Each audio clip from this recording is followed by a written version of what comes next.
कुमकुम रोली, तो जो भी आप लोग स्मरण में लेते हैं, हल्दी और कुमकुम रोली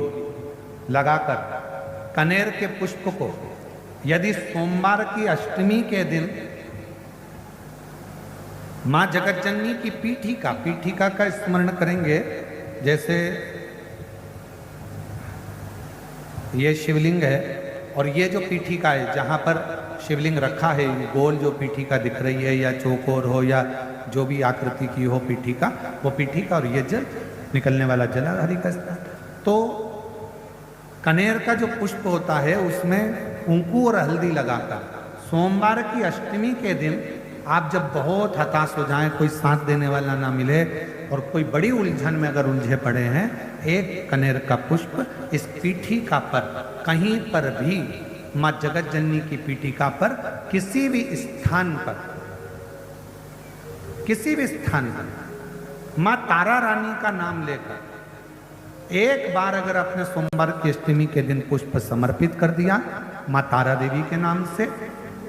देव अधिदेव महादेव और मां शक्ति की कृपा अपने आप होगी और वो कार्य सफल होकर ही रहेगा। उसमें सफलता मिलेगी ही, उसमें कुंकू और मेरी माताओं, अगर डॉक्टर कह दे कि किसी भी नारी या पुरुष के किसी भी शरीर के अंग में कोई गांठ हो गई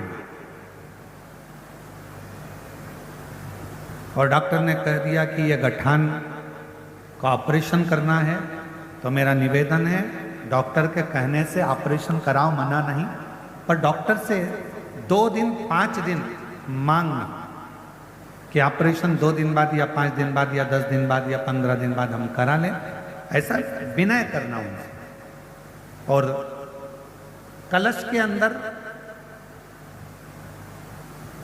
जो भगवान देवाधिदेव महादेव को जल चढ़ाने के लिए जा रहे हो, शिव जी के जल चढ़ाने के लिए जा रहे हो, उस कलश के अंदर थोड़ा सा गंगा जल उस कलश के अंदर डालिए और एक चावल का दाना अपनी हथेली में रखकर कलश को हाथ में पकड़कर श्रंभेश्वर महादेव का नाम लेकर दक्षिण में खड़े होकर उत्तर की ओर, जहां से जलाधारी का जल बहता है, दक्षिण में खड़े होकर उत्तर की ओर मुख कर कर शिव को समर्पित करो श्रंभेश्वर महादेव के नाम से। चावल का दाना बाद में समर्पित करो। उसी चावल के दाने को, चढ़े हुए चावल के दाने को, एक बेलपत्र को लेकर आ जाओ। बेलपत्र सुबह के समय और चावल का दाना शाम के समय उसको चबा चबा कर खा लीजिए और उसके बाद में 4 दिन बाद जाकर वापस जांच कराइए। जो गठान होगी वो श्रंभेश्वर महादेव के नाम से धीरे धीरे गलना प्रारंभ हो। श्रंभेश्वर महादेव का, फिर से बोलो, कौन से महादेव? श्रंभेश्वर। मेरे शंकर भगवान ने नरसिंह भगवान के क्रोध को समाप्त करने के लिए श्रंभेश्वर महादेव का रूप धारण करा था, श्रंभ पक्षी। और श्रंभेश्वर महादेव की अर्चना, श्रंभेश्वर महादेव की आराधना, श्रंभेश्वर महादेव की अर्चना आराधना स्वयं नरसिंह भगवान ने भगवान शंकर की करी।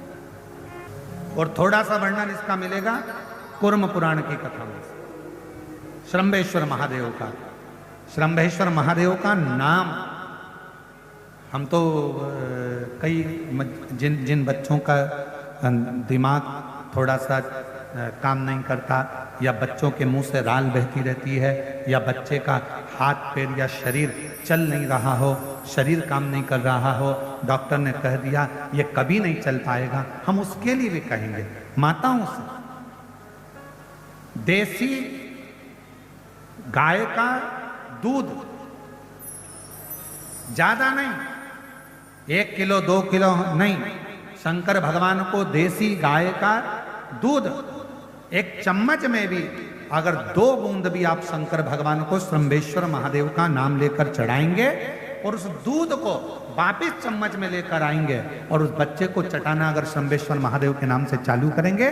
बच्चे की अगर राल बहती होगी, हाथ पैर से अगर बच्चा विकलांग होगा, धीरे धीरे उसका शरीर काम करना प्रारंभ करेगा यदि श्रंभेश्वर महादेव का नाम लिया।